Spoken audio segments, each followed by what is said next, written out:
Bawat anggulo bubusisiin, lahat ng panig uusisain, ilalahad sa publiko, punto por punto. Narinig po natin ang kampo ni Chris Aquino. Makakasama po naman natin sa telepono, Attorney Lorna Kapunan, abogada po ni James Yap. Attorney Kapunan, umagang kay ganda po sa inyo. Magandang umaga sa iyo, Anthony.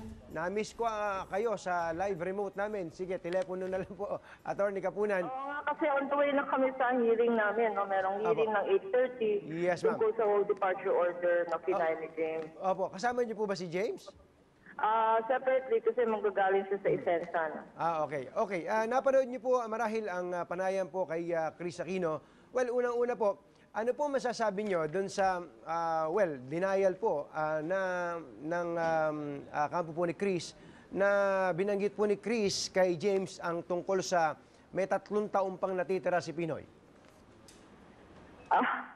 Ang mahirap dito, merong he said, she said na ngayon. Merong, at sabi niyo nga sa trending ng Twitter niyo, pati ito ginagawang Twitter topic. So, I'm joining the family in the appeal na sana wag na natin pag-usapan yung who is telling the truth. Regardless of who is telling the truth, ang balak ko ngayon sa hearing namin this morning is, kasi kung mag-aaway na naman, may mag-iiyakan, si Frank Chavez, performance level na naman. Gugulo ang usapan. Hindi naman to away ng abogado, hindi ito away ng sinong mas dapat paniwalaan. You're forgetting the whole object of the exercise, which is PIMB, and the right of the father to see the child. At wag natin kalimutan na may decision na ang court. The issue of whether James is a good father, can be a constant companion or mentor to the child, na-decide na yan ng Branch 140. And in the annulment case, nag-decision ng court after hearing all the evidence, including expert testimony, and that James is not psychologically incapacitated to become a good father to the child. That's why that same court that granted the annulment granted visitation rights twice a week. Hindi naman rin totoo na hindi naman ine-exercise ni James ang kanyang visitation rights. Sabi po nila, mga mahigit 100 araw dapat, pero ang ginamit lang niya nasa 20. Ang nangyari dyan is, yung schedule daw ni James na Wednesday, Friday, kuminsan out of town si Bimbi, kasama ng mami niya, kuminsan out of the country, at times when he is here, sinasamahan nung schedule niya ng tutorial. Sasabihin, hindi pwede may tutorial.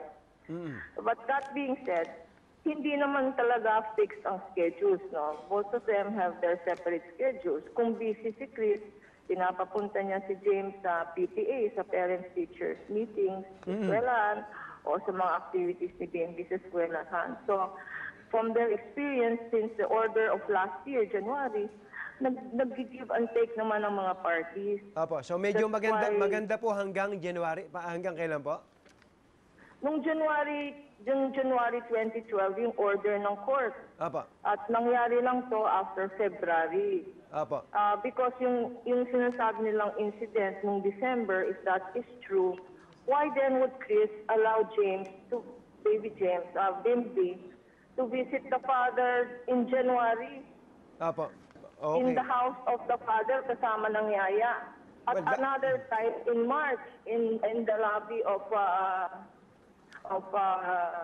One Triangle. So hindi pwedeng yun ang naging cause nung paghingi ng PTO.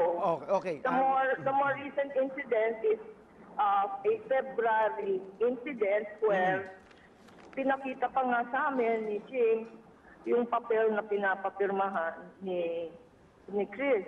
Yung adoption yun nga po yung adoption paper. Okay. So sandali na lang po. Total ang hearing niyo po ngayon tungkol sa whole departure order. Maikli po, Attorney Kapunan, bakit po kailangan ng whole departure order? Ang whole departure order, hindi ito unusual in a situation where the mother and the father are quarreling over visitation or custody, no? Ang ibig sabihin lang yan is every time, pag may whole departure order, every time that the child travels with one parent alone in a situation like this, kailangan humingi ng permission sa court. Apo. This is so that, ang intention ng whole departure, mali si Frank Chavez dyan, sa criminal case lang yan, no, na if there is a crime being committed. That is not true. Apo. In a family situation like this, a family court can issue a whole departure order para hindi pwedeng dalhin ang anak anywhere else na hindi alam ng another parent. Opo, okay. Ito na Yun po yung... lang naman. Very good po. Naintindihan po namin yan. Ito na po yung huling tanong. Pwede pa ho ba itong maayos out of court? Pwedeng maayos out of court. Yun lang naman ang gusto namin. Yun lang naman ang objective nitong whole departure order, to make them realize that James will not give up his rights. They should come out to a negotiating table, or that mag-meeting sila in chamber, no, na walang abogado, walang pamilya, walang press. Silang dalawa lang today. Kasi bukas sila aalis. Apo. Kailangan malaman naman ni James, kailan ba kayo babalik? Kailan ko ba makausap si BP? Miski na may TPO, no?